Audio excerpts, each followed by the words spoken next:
The Mount of the Golden Queen by Gutav Eriksson.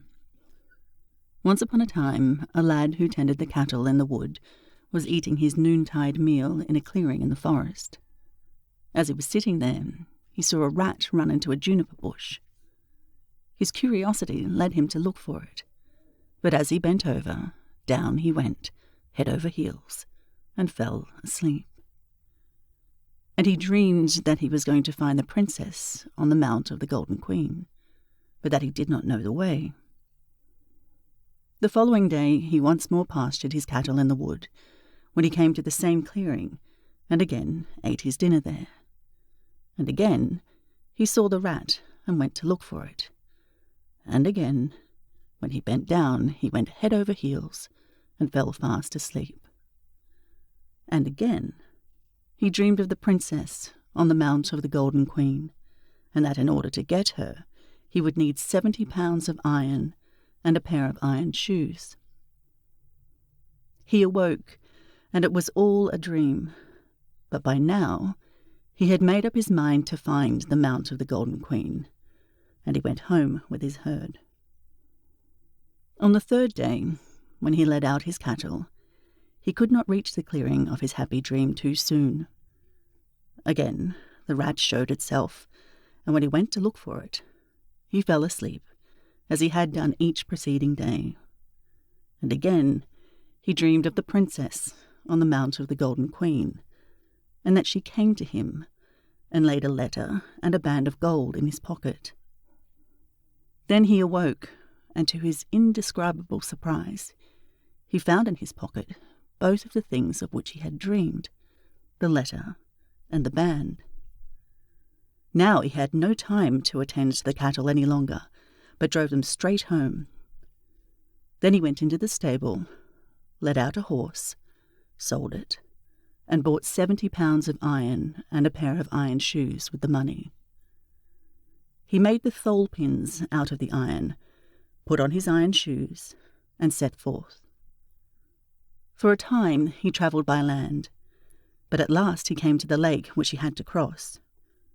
He saw naught but water before him and behind him, and rowing so long and steadily that he wore out one thole pin after another, he at length reached land and a green meadow where no trees grew. He walked all around the meadow, and at last found a mound of earth from which smoke was rising. When he looked more closely, out came a woman who was 9 yards long. He asked her to tell him the way to the Mount of the Golden Queen, but she replied, "That I do not know. Go ask my sister, who is 9 yards taller than I am, and who lives in an earth mound which you can find without any trouble." So he left her and came to a mound of earth that looked just like the first, and from which smoke was also rising. A woman at once came out who was tremendously tall, and of her he asked the way to the Mount of the Golden Queen. "That I do not know," said she. "Go ask my brother, who is 9 yards taller than I am, and who lives in a hill a little further away." So he came to the hill from which smoke was also rising, and knocked. A man at once came out who was a veritable giant, for he was 27 yards in length, and of him he asked the way to the Mount of the Golden Queen. Then the giant took a whistle, and whistled in every direction, to call together all the animals to be found on the earth.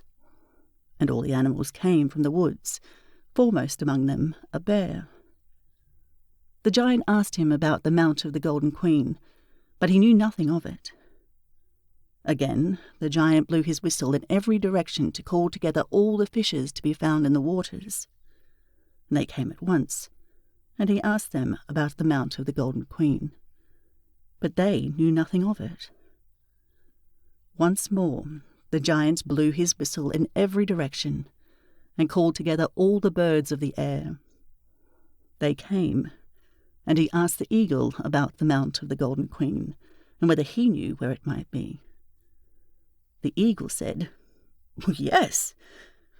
"Well then, take this lad there," said the giant, "but do not treat him unkindly." This the eagle promised, allowed the youth to seat himself on the back, and then off they were through the air, over the fields and forests, hill and dale, and before long they were above the ocean, and could see nothing but sky and water. Then the eagle dipped the youth in the ocean up to his ankles and asked, "Are you afraid?" "No," said the youth. Then the eagle flew on a while, and again dipped the youth into the water, up to his knees, and said, "Are you afraid?" "Yes," answered the youth. "But the giant said you were not to treat me unkindly." "Are you really afraid?" asked the eagle once more. "Yes," answered the youth. Then the eagle said, "The fear you now feel is the very same fear I felt when the princess thrust the letter and the golden band into your pocket."